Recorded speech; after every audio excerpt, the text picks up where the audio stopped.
Comencemos. Úlcera péptica se define la úlcera péptica en función de un diámetro y de una profundidad. Entonces, cuando la lesión en la mucosa gástrica o duodenal tiene un diámetro mayor de 0.5 centímetros, o te pueden decir más de 5 milímetros, ¿ya?, o una profundidad de que llegue hasta la muscularis de la mucosa, es ahí que definimos el término de úlcera péptica, ¿ya? Un diámetro más de 5 milímetros o más de 0.5 centímetros y que sobrepase la muscularis de la mucosa. Porque si es antes de ese diámetro o profundidad, simplemente es una erosión. Pero si cumple esos criterios ya es una úlcera péptica, ¿no? Muy bien. Cuando vamos a la etiología, vamos a darnos cuenta que tanto en la duodenal como en la gástrica tenemos cierta similitud. Definitivamente recordar que la úlcera más frecuente es duodenal, la úlcera más frecuente, ¿ya? Y de lejos, en ambos, la causa más frecuente es esta bacteria, el bacilo gram negativo. El Helicobacter pylori es responsable del 95% de las úlceras duodenales, casi todas, y el 70% de las úlceras gástricas. Entonces, ahí tenemos, ¿no es cierto?, la respuesta cuando nos preguntan cuál es la causa más frecuente de úlcera péptica. Sea duodenal, sea gástrica, el Helicobacter pylori es la causa más frecuente. Luego tenemos otras causas que también hay que reconocer. Los fármacos gastrolesivos. Y a la cabeza están los AINES, típicos analgésicos, antipiréticos, antiinflamatorios, ¿no? Los AINES. Los más gastrolesivos, acuérdate, son ketorolaco a la cabeza y piroxicam. Son los más gastrolesivos. Pero también, pues, indometacina, aspirina también generan gastrolesión. Pero ketorolaco y piroxicam son los más gastrolesivos. Y por otro lado, los menos gastrolesivos, paracetamol de los clásicos, o los selectivos de la COX-2, acuérdense. Los selectivos de la COX-2, ¿no? Celecoxib, etoricoxib, esos no generan gastrolesión, ¿ya? Entonces, acuérdense de ese detalle. ¿Por qué? Por el mecanismo de acción. Recuerden que los AINES bloquean la ciclooxigenasa. Los clásicos, tanto la COX-1 como la COX-2. Entonces, al bloquear la ciclooxigenasa tipo 1 del estómago, bloquea la producción de prostaglandinas. Y al bloquear la producción de prostaglandinas, está bloqueando a un gastroprotector, que son las prostaglandinas.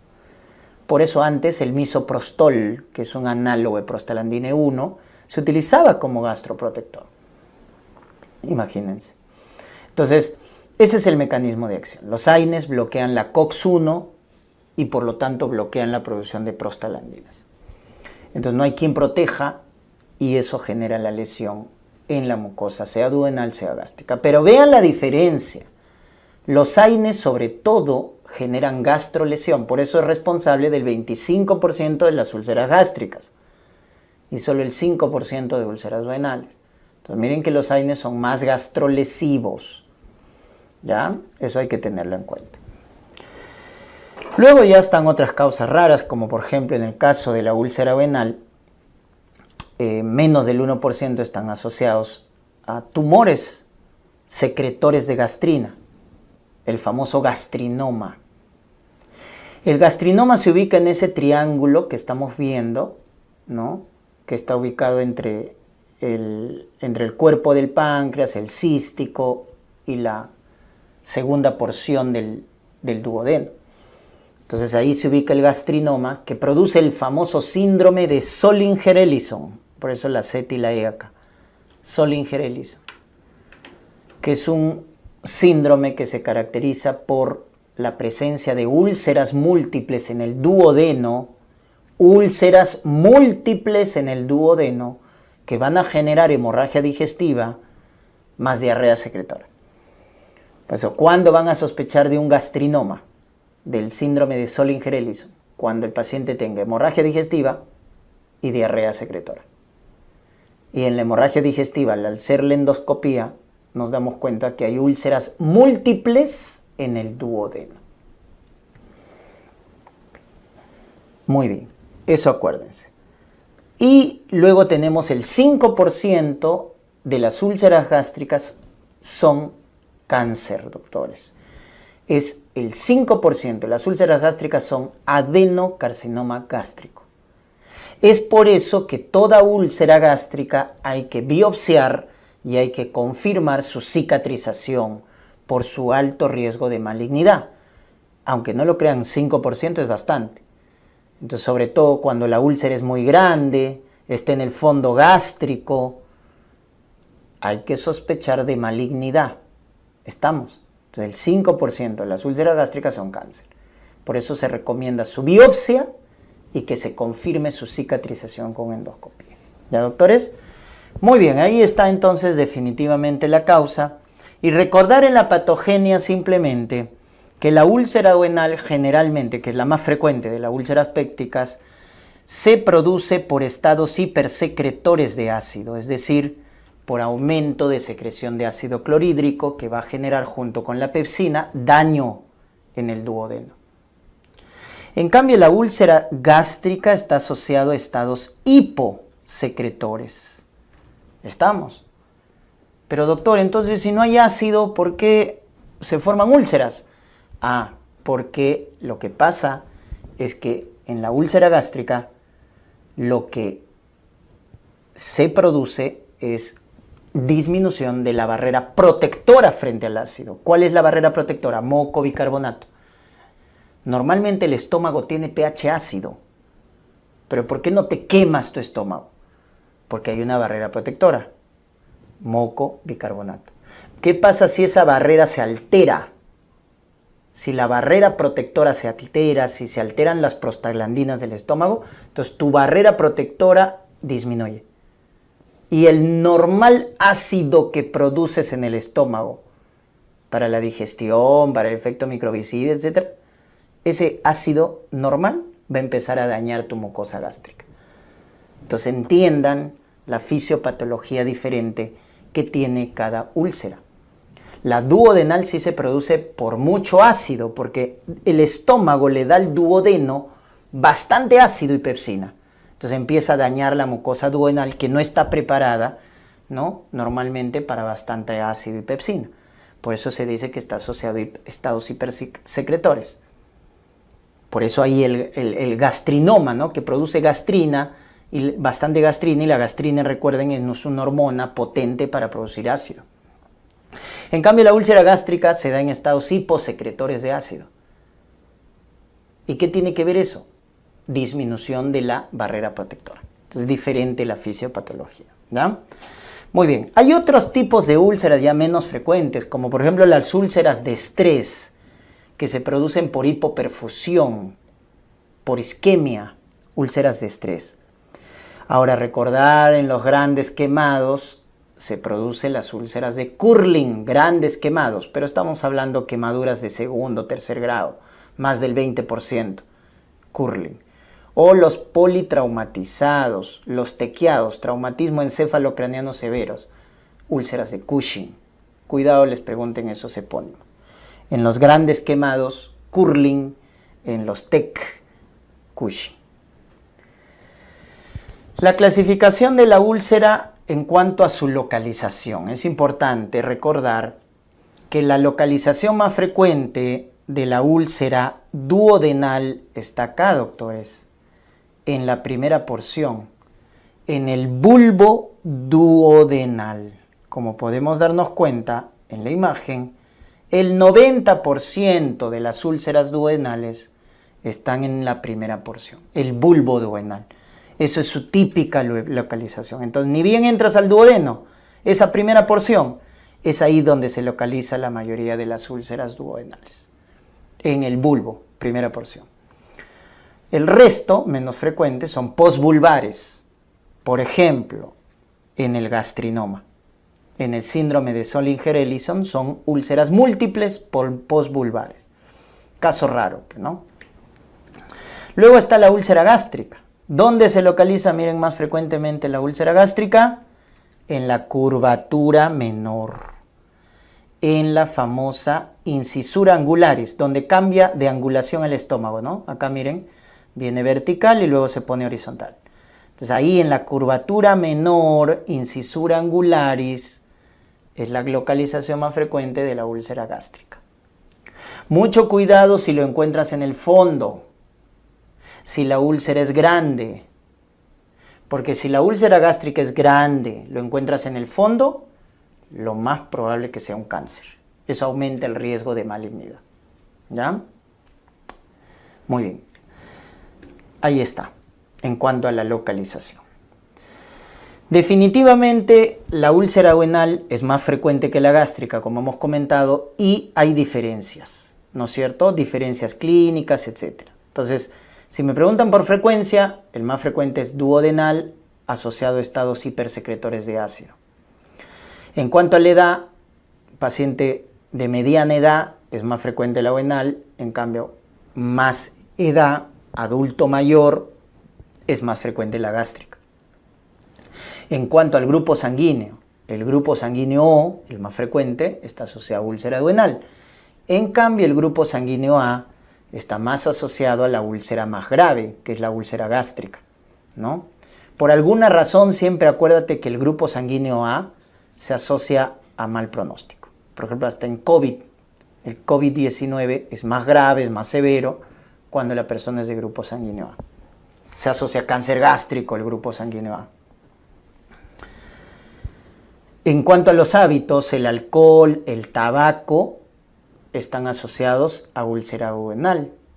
En cambio, los AINES o los fármacos gastrolesivos, llámese AINES a la cabeza, corticoides, etcétera, están asociados a úlcera gástrica. Efecto gastrolesivo. La clínica de la úlcera es el dolor abdominal, es un dolor tipurente, ¿no? Quemante, en epigastrio, en abdomen superior, dolor urente. Ese dolor clásico de la úlcera duodenal se describe así, es un dolor urente, ¿correcto? En cambio, en la gástrica es mal definido, es un dolor indefinido, ¿no? No se reconoce muy bien. Y esta cronología es muy importante, ¿no? En el caso de la úlcera duodenal, ese dolor aumenta en ayunas, empeora en ayunas y calma con los alimentos. En la gástrica es particularmente diferente. La comida empeora el dolor en la úlcera gástrica. Entonces, por eso cuando te digan el típico dolor en epigastrio tipurente, que empeora con el ayuno y que calma con las comidas, que es lo clásico, pensar en el más frecuente, que es la úlcera duodenal.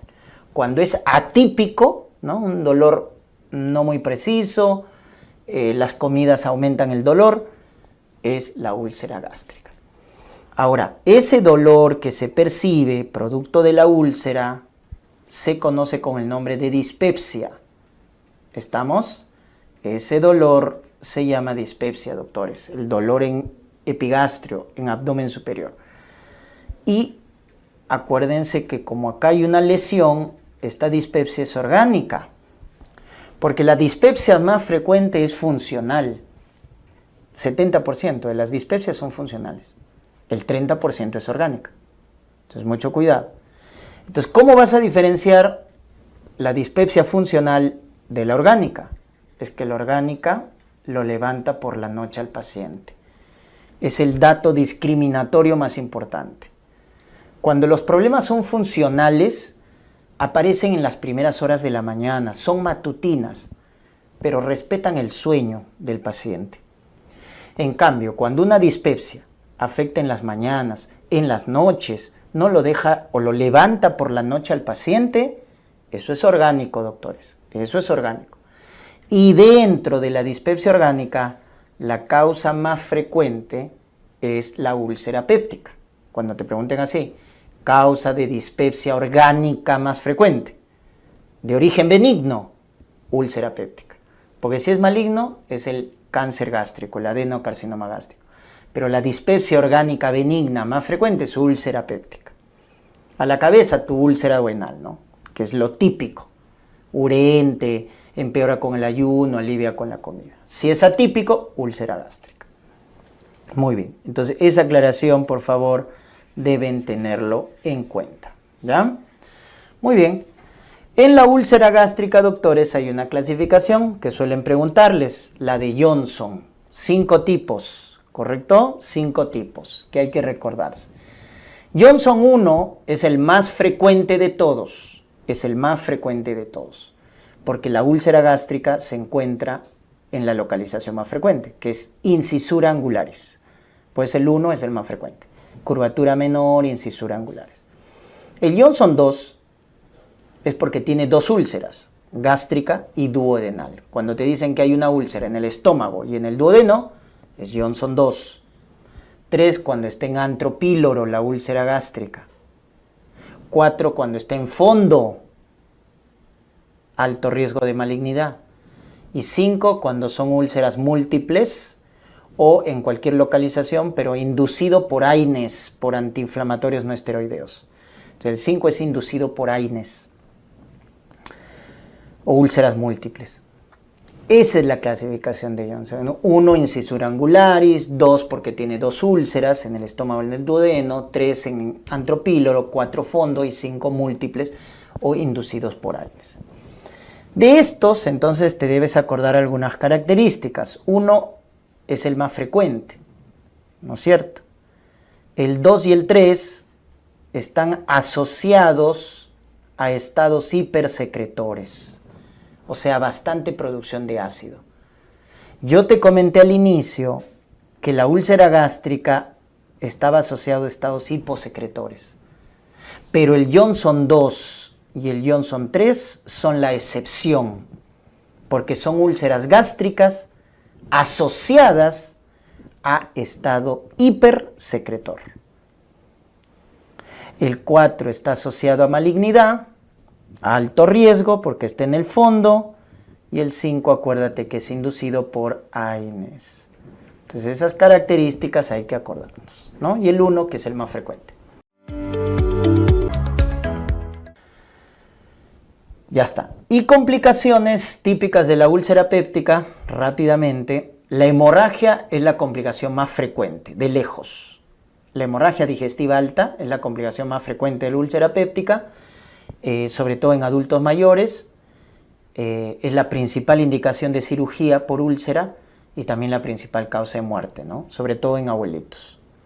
Va con hematemesis, melena, ¿no? Hay que hacer endoscopía cuando es de alto riesgo en las primeras 24 horas. Y el tratamiento, ¿no? Inhibidores de bomba, terapia endoscópica o cuando el sangrado es masivo, refractario y a la cirugía. Luego está la perforación. La perforación es la segunda complicación más frecuente. Recuerden que las úlceras que más se perforan son, en el caso del estómago, las úlceras del antropíloro, prepilóricas. Y las del duodeno, las de cara anterior, son las que más se perforan. Entonces, las úlceras gástricas prepilóricas y las úlceras duodenales de cara anterior son las que más se perforan. Y cuando hay una perforación de úlcera, sea gástrica o duodenal, se va a generar un dolor súbito, severo en epigastrio. Y nos van a hablar del famoso signo de Jover, esta desaparición de la matidez hepática. Signo de Jover, por el neumoperitoneo, desaparece la matidez hepática. Entonces, cuando te pregunten en un caso clínico, paciente con antecedente de úlcera péptica, paciente que consume AINES y viene con un dolor severo, súbito en epigastrio, signo de Jover, desaparición de la matidez, debes sospechar perforación. ¿Con qué confirmas tu diagnóstico? Con una radiografía tóraco-abdominal simple en bipedestación, para ver qué cosa, el neumoperitoneo, como lo estás viendo acá. Esta es tu prueba diagnóstica para perforación de úlcera péptica. Puedes ver acá el neumoperitoneo, ¿no? Que se llama el signo de Popper, o cuando es bilateral, el signo de alas de gaviota. O en una radiografía de abdomen, cuando ves el ligamento falciforme del hígado, eso también nos indica neumoperitoneo, ¿ya? Entonces la radiografía tóraco-abdominal, signo de Popper, ala de gaviota, el ligamento falciforme del hígado se deja ver, nos está diciendo que hay perforación, que hay neumoperitoneo. Y eso nos confirma entonces el diagnóstico de perforación, y acá el tratamiento es quirúrgico, ¿no? Una técnica clásica, acuérdense el parche de Piplon, que se llama parche de Graham. Luego tenemos la tercera complicación, que es la penetración de la úlcera, que se refiere a que se penetra a una víscera. Recuerden que la úlcera duodenal se penetra al páncreas, generando pancreatitis. La gástrica se penetra al hígado o al colon, generando hepatitis, generando colitis. Miren que las úlceras que más se penetran son las de cara posterior. ¿Te acuerdas? La duodenal que más se perfora es la de cara anterior. En cambio, las de cara posterior se penetran. Acuérdate ese dato. Entonces acá pues la clínica va a ser de una pancreatitis, ¿no? Entonces va a haber un dolor que no calma con antiácido, se va a la espalda el dolor, en faja, en cinturón, porque es una pancreatitis. Entonces acuérdate que una úlcera duodenal de cara posterior, al penetrarse, te da una pancreatitis. Y ya sabes la clínica de la pancreatitis. Se eleva la amilasa, la lipasa y el manejo es médico inicialmente. Luego tenemos la complicación más rara, que es la obstrucción, ¿no? Sobre todo de las úlceras gástricas que están en el antro píloro, por la fibrosis, por la cicatrización, se genera una estenosis. Entonces esa obstrucción va a llevar rápidamente a una distensión, a vómitos, con alteraciones típicas, ¿no? Como alcalosis metabólica, con hipocalemia, hipocloremia. Y la radiografía básicamente nos da rápidamente el diagnóstico por los niveles que vamos a observar hidroaéreos, y el tratamiento, recuerden, en una obstrucción el tratamiento inicial es la hidratación. Hay que colocarle su sondita nasogástrica, su tratamiento antisecretorio importante con inhibidores de bomba, y la mayoría, el 70% de los cuadros de obstrucción por úlcera responden a dilatación endoscópica, el 70%. Solo el 30% va a requerir cirugía, que es el último recurso. Pero es muy raro, ¿ya? Muy bien, entonces ahí están las 4 complicaciones típicas de la úlcera péptica. Vamos a ver a la causa más frecuente de la úlcera péptica, el Helicobacter pylori. Esta bacteria es un bacilo gram negativo, microaerófilo, flagelado, que tiene forma de S.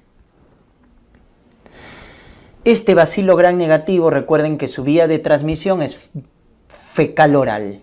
Es fecal oral por alimentos, por agua contaminada. Y se dice que el 50% de la población está infectada, doctores. O sea, de cada 2, 1 está infectado. Hay ciertos factores que van a generar virulencia, ¿no es cierto? O sea, enfermedad grave en la úlcera péptica. Entonces tenemos los factores bacterianos, ¿no es cierto? Su estructura, tiene una pared, tiene adhesinas, tiene porinas, pero sobre todo las enzimas. Y acá quiero destacar a la ureasa, porque doctores, la ureasa es el principal factor de virulencia del Helicobacter pylori. Principal factor de virulencia. Ya que la ureasa, recuerden, es una enzima que convierte la urea en amoníaco y bicarbonato. Entonces el bicarbonato le ayuda al Helicobacter a protegerse del pH ácido del estómago. Y el amonio empieza a dañar la mucosa gástrica. Entonces eso es lo que hace la ureasa, ¿no? Entonces tú te preguntarás, ¿por qué el Helicobacter, doctor, resiste el ácido del estómago si la mayoría de las bacterias mueren? Porque el ácido del estómago tiene efecto microbicida. Porque esta bacteria tiene la ureasa. Entonces, ¿qué hace la ureasa? Desdobla la urea y convierte bicarbonato a amonio. El bicarbonato le da un pH alcalino, una nubecita alcalina a la bacteria que lo protege. Y el amonio daña la mucosa. Entonces, es el principal factor de virulencia. Luego hay otros como el BAC-A, ¿no? Este gen BAC-A que va a producir esta enzima vacuolizante que produce daño de la mucosa del estómago, o el gen CAG-A, que induce inflamación porque induce interleuquina 8, está asociado también a cáncer, adenocarcinoma gástrico, el CAG-A. Pero el más importante es la ureasa, definitivamente, ¿ya? Y también va a depender del huésped, ¿no? Entonces, en este caso, pues, de la duración de la infección, de dónde se localiza la infección del Helicobacter, la respuesta inflamatoria que se induce, y todo ello va a llevar a la patología que va a producir esta bacteria, que no solo es úlcera péptica, también produce gastritis.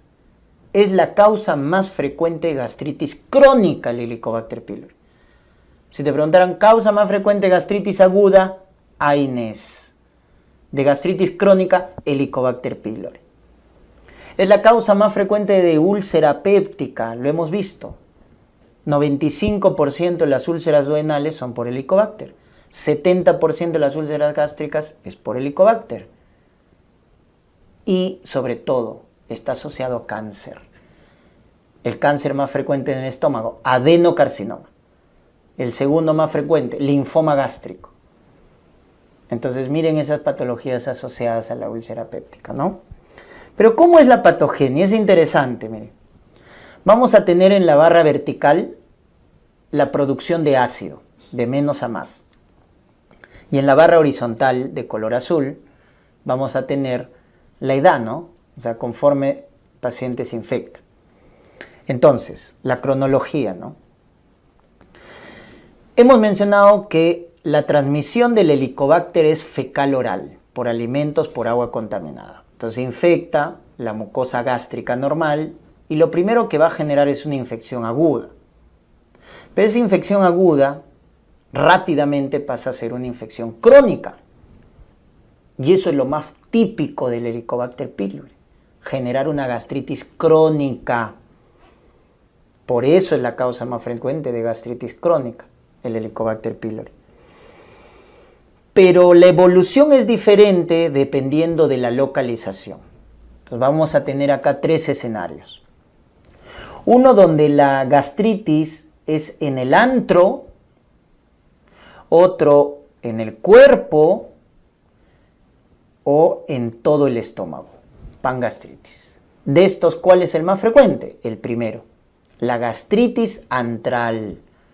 Por eso cuando te digan gastritis crónica del antro, del estómago, del antro, eso es típico, frecuente del Helicobacter pylori. O sea, acuérdate, al Helicobacter le gusta el antro, es lo típico, lo frecuente. Pero también puede generar una gastritis atrófica en el cuerpo del estómago. O todo, pangastritis. Pero doctor, ¿para qué eso? Para ver la evolución. Entonces, como lo más frecuente es que la gastritis crónica se ubique en el antro, ¿cuál es la evolución de eso? Una úlcera duodenal. Porque como te das cuenta, está asociado a alta producción de ácido. La gastritis crónica del antro producida por el Helicobacter pylori, esa gastritis lo que va a inducir es inflamación y va a hacer que la célula parietal que produce ácido clorhídrico, que está en el cuerpo del estómago, acuérdate, fisiología digestiva, ¿dónde está la célula parietal principalmente? En el cuerpo del estómago, va a producir ácido. Y es por eso que la gastritis crónica del antro se asocia a hipersecreción de ácido y esa hipersecreción de ácido produce úlcera duodenal. ¿Se dan cuenta? Esa es la evolución, que es lo más frecuente.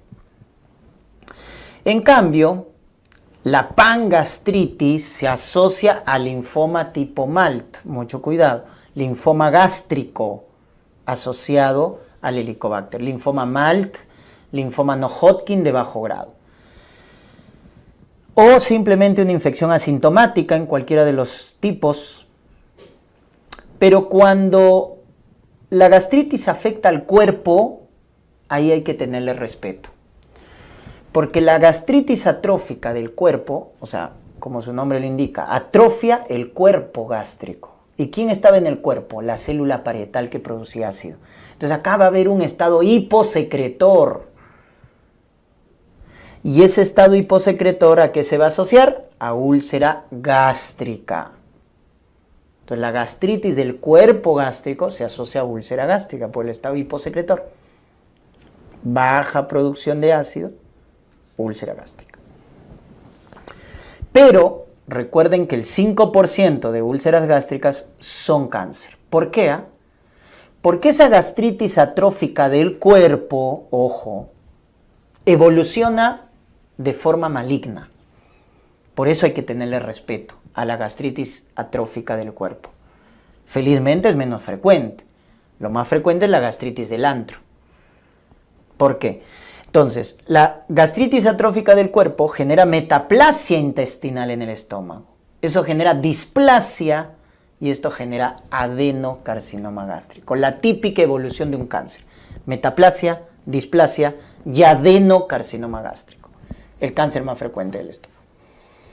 Entonces, miren cómo el Helicobacter, dependiendo dónde se localice, la evolución es diferente, ¿no? Gastritis del antro, úlcera duodenal. Gastritis del cuerpo, úlcera gástrica o cáncer. Y la pangastritis, linfoma gástrico. O cualquiera que también puede pasar que la infección sea asintomática. ¿Ya? Muy bien, entonces eso nos dice la evolución del Helicobacter, ¿no? Entonces, ¿qué puede producir el Helicobacter de patologías digestivas? Gastritis, úlcera péptica, adenocarcinoma gástrico, linfoma MALT. Con eso está asociado. Pero ojo, doctores, que hay asociado también patologías extradigestivas al Helicobacter, como es la anemia ferropénica, como es el PTI, púrpura trombocitopénica inmune, sobre todo esas, las patologías hematológicas. Una anemia ferropénica que no responde al suplemento de hierro, un PTI que no responde a corticoides, hay que descartar infección por Helicobacter pylori. Mucho cuidado. Muy bien. ¿Con qué hacemos diagnóstico? El diagnóstico lo hacemos con pruebas directas, que es endoscopía más biopsia, donde vamos a hacer el test de ureasa o histología con la tinción Yensa o el cultivo. Esas son las pruebas directas. Las que más se utilizan, ¿no? Ureasa, histología. Cultivo cuando hay fracaso de las terapias antibióticas. Entonces, estas nos confirman el diagnóstico, las pruebas directas, mediante endoscopía y biopsia. Las indirectas sirven para monitorizar el tratamiento, o sea, damos un tratamiento, o sea, ya diagnosticaste con las pruebas directas que el paciente tiene Helicobacter. Entonces, ¿qué debes hacer? Darle tratamiento antibiótico. Le das tratamiento antibiótico, tratamiento antiácido, y ahora con las pruebas indirectas vas a ver si el tratamiento fue eficaz, si hemos erradicado a la bacteria. Entonces ahí en la cabeza está el test de aliento. Esta es la más importante de las indirectas, es la que más se utiliza, el test de aliento. Si no tenemos el test de aliento, el test de antígeno en heces es la alternativa, antígeno en heces. Y la que menos sirve es la serología. La serología es la que tiene menos sensibilidad y menos especificidad. Solo sirve para estudios epidemiológicos. Porque les comenté en un inicio, el 50% de la población está infectada por Helicobacter. O sea, de cada 2, 1 tenemos el Helicobacter. Infección. Entonces, medir anticuerpos en la sangre, de cada 2, 1 me va a salir positivo. Por eso la serología sirve para estudios epidemiológicos. Es el que tiene menos sensibilidad y especificidad. El que más sirve de los indirectos es el test de aliento.